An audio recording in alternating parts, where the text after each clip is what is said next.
por que pessoas aparentemente boas são capazes de atos abomináveis.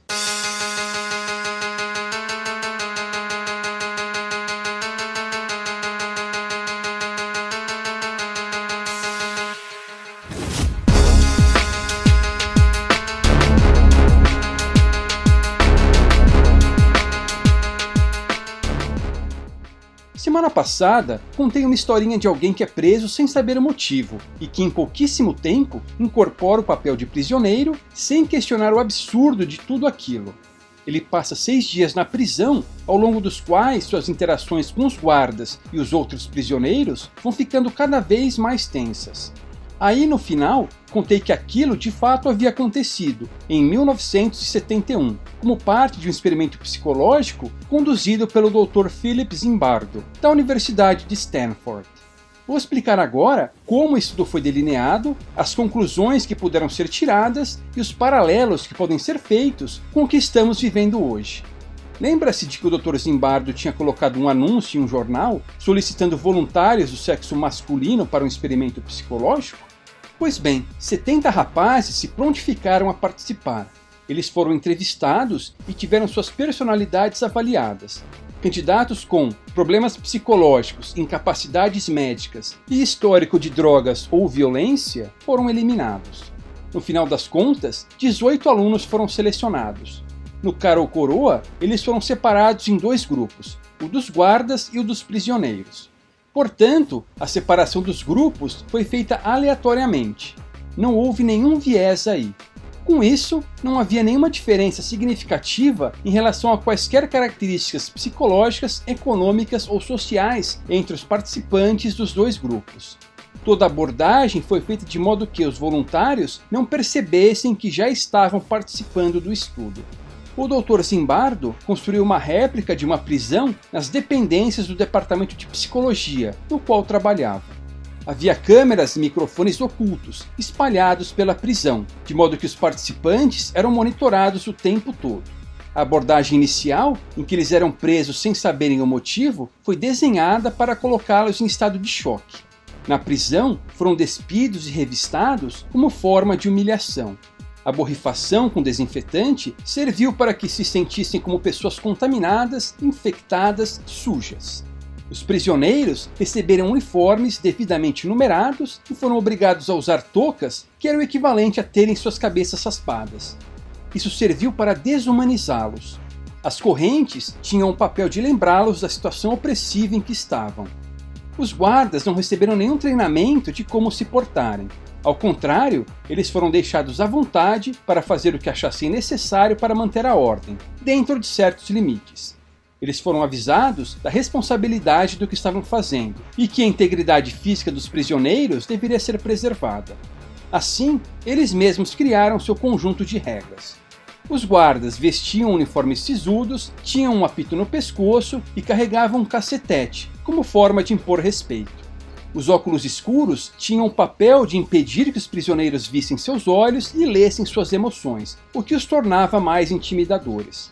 Lembre-se de que os guardas também eram objetos de estudo. O Dr. Zimbardo e sua equipe queriam saber como eles se comportariam em uma posição de autoridade. Aqueles apitaços e as contagens que se repetiam regularmente tinham não só o propósito de colocar os prisioneiros em permanente estado de tensão, mas também de permitir que os guardas exercessem sua autoridade. No começo, os guardas não estavam completamente em seus papéis e não levavam as contagens a sério, mas em apenas 2 dias já as tratavam como algo fundamental para manter a ordem. Nas contagens é que os primeiros confrontos entre os guardas e os prisioneiros começaram. Foi nesse momento que os guardas resolveram usar flexões como forma de punição. No segundo dia já houve uma rebelião. Os prisioneiros removeram parte daquilo que os desumanizava, as toucas e os números. Os guardas responderam agressivamente, chamando reforços e reprimindo a revolta com mão de ferro. Os líderes foram colocados em solitárias, que tinham o papel de enfraquecê-los ainda mais psicologicamente. Porém, os guardas perceberam o seguinte: seria inviável responder a cada revolta assim. Isso seria muito desgastante também para eles. Aí eles conceberam uma estratégia que sempre funciona: dividir para conquistar. Eles procuraram jogar os prisioneiros uns contra os outros, dando privilégios para alguns. também mudavam prisioneiros das celas com e sem privilégios arbitrariamente, de modo que todos passassem a desconfiar de todos. A rebelião acabou unindo os guardas, que incorporaram de vez os personagens. Eles passaram a ver os prisioneiros como inimigos que podiam lhes fazer mal, como encrenqueiros que estavam lá para criar problemas.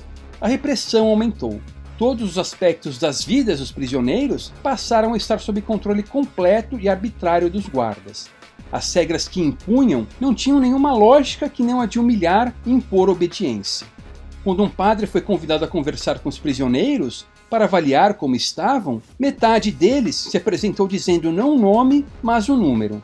Quando o prisioneiro 819 se recusou a conversar com o padre, pediu um médico e começou a chorar copiosamente, o Dr. Zimbardo percebeu que as coisas tinham ido longe demais. Mesmo com a interrupção do experimento, ele pôde chegar a várias conclusões.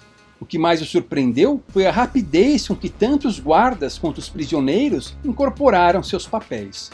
Em relação aos guardas, em pouquíssimo tempo eles perderam todas as suas restrições morais e se mostraram capazes de fazer qualquer coisa para manter a suposta autoridade que lhes foi outorgada. O Dr. Zimbardo chamou esse comportamento de efeito Lúcifer, emprestando o nome daquele que era o anjo preferido de Deus, mas que, cobiçando mais poder, caiu dos céus e transformou-se em Satanás, a personificação do mal. Em 2007, o psicólogo até publicou um livro com esse título, cujo subtítulo era Como Pessoas Boas Tornam-se Más. Em relação aos prisioneiros, eles surpreendentemente aceitaram sua posição submissa. Quando se revoltaram, não foi pela situação em si, mas pelas medidas adotadas pelos guardas, que lhes pareciam exageradas. No livro, Zimbardo conclui que situações que vivenciamos podem ter uma influência mais poderosa sobre o nosso comportamento do que tendemos a acreditar. Podemos olhar para esse experimento de um ponto de vista libertário. Uma vez colocadas em posições de poder, o incentivo será para que as pessoas se tornem as piores versões delas mesmas. Daí que jamais devemos entregar nossas liberdades para políticos e seus séquitos de corporativistas, burocratas, tecnocratas e acadêmicos. Eles não hesitarão em nos humilhar e nos manipular conforme seus interesses.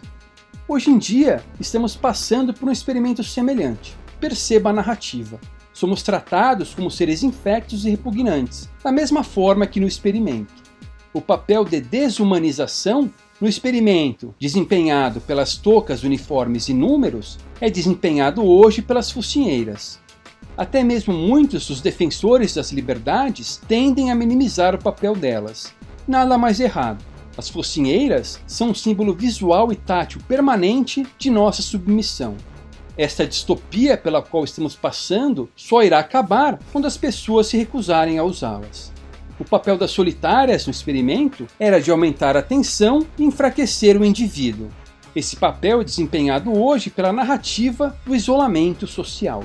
As regras sem lógica, as medidas que não funcionam, mas são amplificadas, e o controle cada vez maior, minam a capacidade de as pessoas raciocinarem e lhes tiram a esperança. O controle apenas pela força não funciona. É necessário dividir para conquistar. Temos isso hoje quando a culpa desta farsa é jogada em pessoas que querem só viver em paz, mas são perseguidas por aqueles à sua volta. Isso explica porque aquele vizinho que você sempre achou boa gente é capaz de denunciá-lo apenas porque você está fazendo um churrasco com os amigos em sua casa. Agora, se o experimento do Dr. Zimbardo era moralmente reprovável, pelo menos ele o parou quando percebeu que havia perdido o controle. Nesse experimento pelo qual estamos passando, ninguém fará isso. Nós mesmos é que teremos de pará-lo.